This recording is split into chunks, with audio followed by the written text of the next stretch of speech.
4.1 Millie Galloway. The key terms for assignment 4.1: ethical, legal, and health and safety. Ethical is talking about morals and what you should and shouldn't do morally. Legal is what you should and shouldn't do in regards to the law.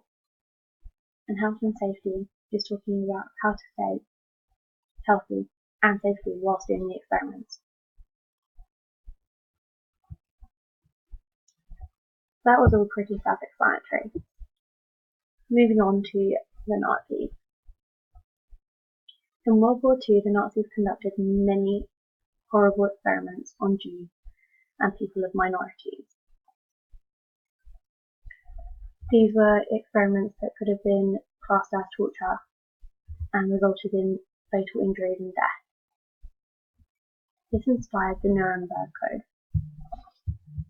The Nuremberg Code is essentially a set of rules that we follow when we're doing experiments.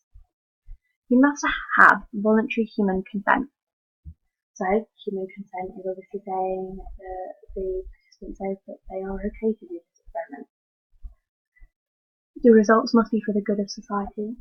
So, unlike the case with the Jews and the fact that they were being burnt to the point where they were testing to see what temperatures the body could survive, that wasn't to help society, that was to help in the war. So it wasn't good for society, it's not something like beating cancer. The anticipated results should justify the experiment, so the results should be worthwhile. It's not doing a big experiment to try and find out something little. Avoid all mental and physical suffering. So, if we go back to what the Nazis were doing, they didn't care about the physical suffering and the mental suffering that they were putting the people through when they were testing out like how their bodies cope with diseases and trying to cure some diseases. They just injected them with it and they didn't care about mental and physical suffering, so that's a rule now.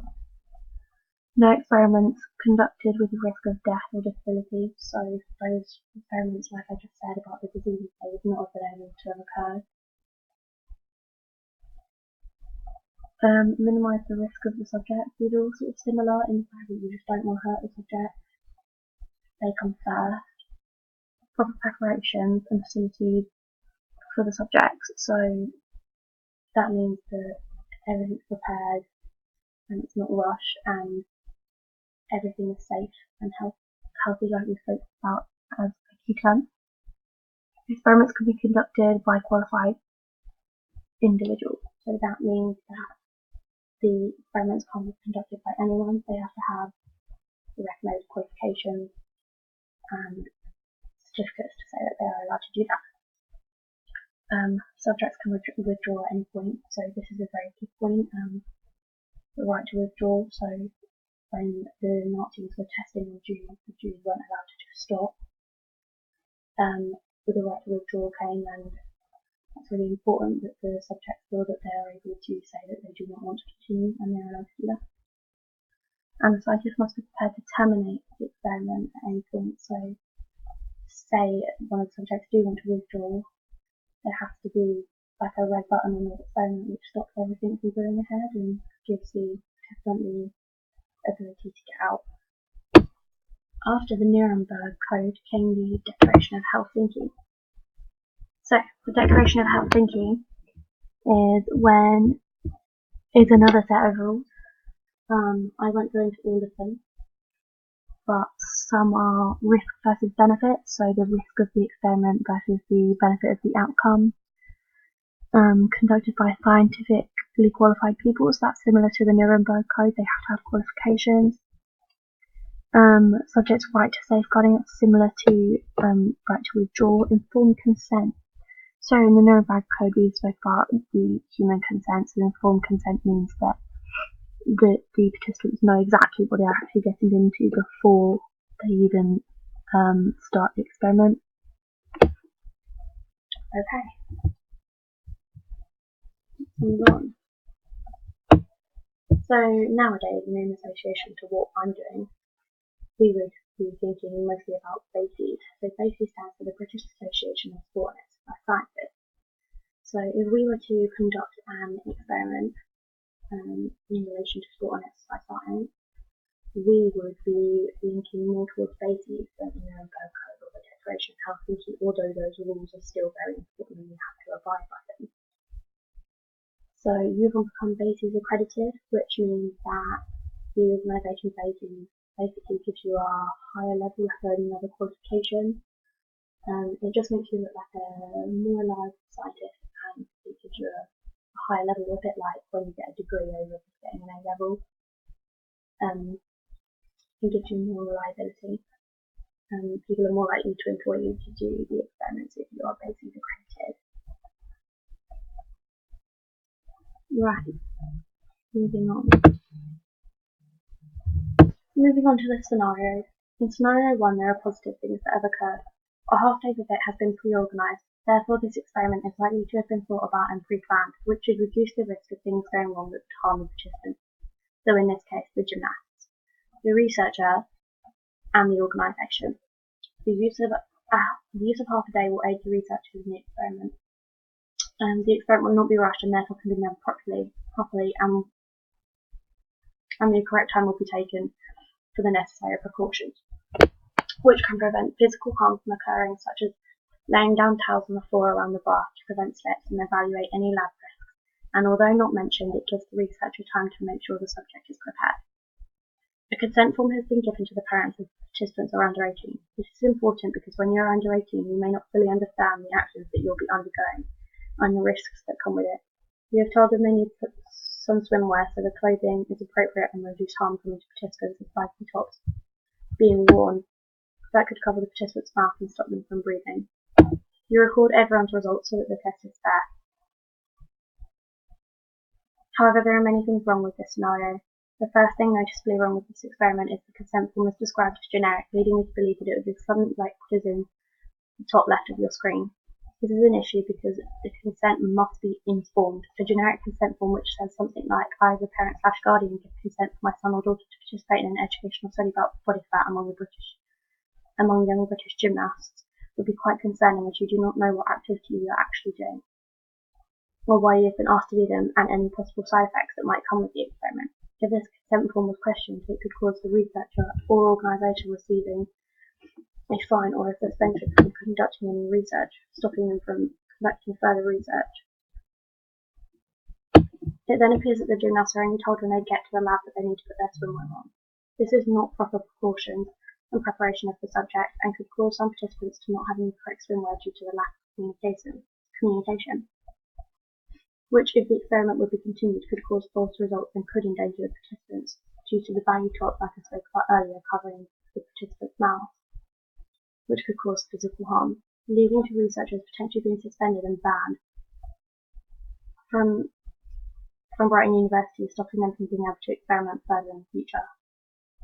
If the situation was severe enough, they may face charges due to negligence and endangerment of life.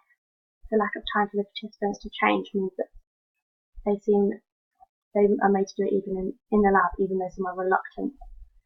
This is showing little respect for the participants, as they are made to stand in their swimwear, and it is stated that male and female should probably have been split anyways.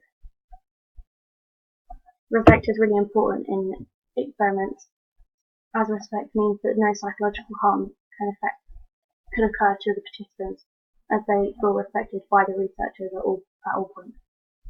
The fact that participants are reluctant comes into question whether the researchers took away their right to withdraw. This would mean they are no longer volunteers, and this would be breaking many ethical barriers that could result in ethical training needing to be undertaken, or perhaps the researcher to be banned from conducting tests again. Ethical training in this case would consist of what is appropriate in regards to swimwear and making people wear swimwear in public areas. The fact that young children are exposed in the lab and do not feel comfortable wearing their swimwear could lead to some serious psychological harm, as it may scar them and make them panic in future situations. This exposure of the participants and lack of regard for respect could suggest that the researcher may need to undergo ethical training.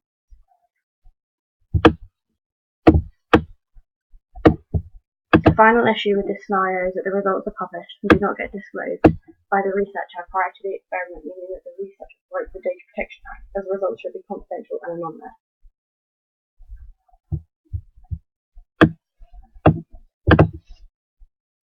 Scenario 2. There is very little positive to say about Scenario 2. On the other hand, there are many things wrong with how the research was carried out. For a start, it seems that the experiment was extremely rushed, as the scenario states that there was very little time to spare.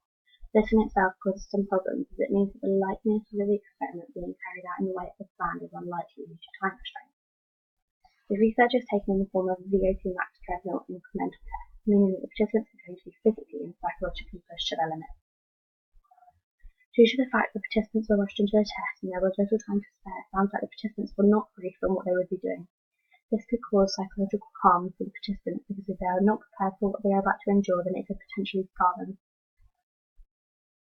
Also, if they are not briefed and they are rushed into the activity, they probably didn't do an adequate warm-up for the intense activity, which would cause physical harm such as tears and pullings of the muscles. Finally, there appears to be no sign of informed consent given by the participant, as they weren't told what they were doing. In every experiment, informed consent is essential to stop psychological harm, as they need to be aware of what they are doing and what risks come with the activity, raising ideas that then the subject may have not been given permission as the experiment was rushed into. Subject permission is needed, otherwise that means the experiments are being forced upon the participants, unlike what was done in the Nazi time.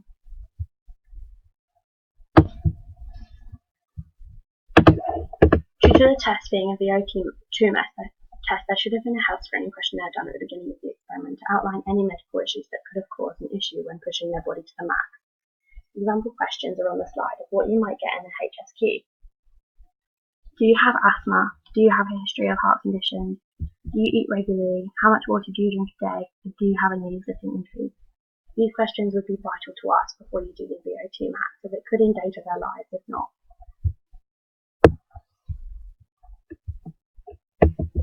The next problem that faced the experiment was that the participants said they did not want to continue by indicating with a thumbs down. However, when insisted to go on and told not to drop out, this takes away the participant's right to withdraw. The right to withdraw is when the participant no longer feels they can or want to continue, and they are allowed to drop out. The instructor goes on to insult the participant when they are struggling. This can cause psychological harm whenever the participant exercises. Then they may think about these insults.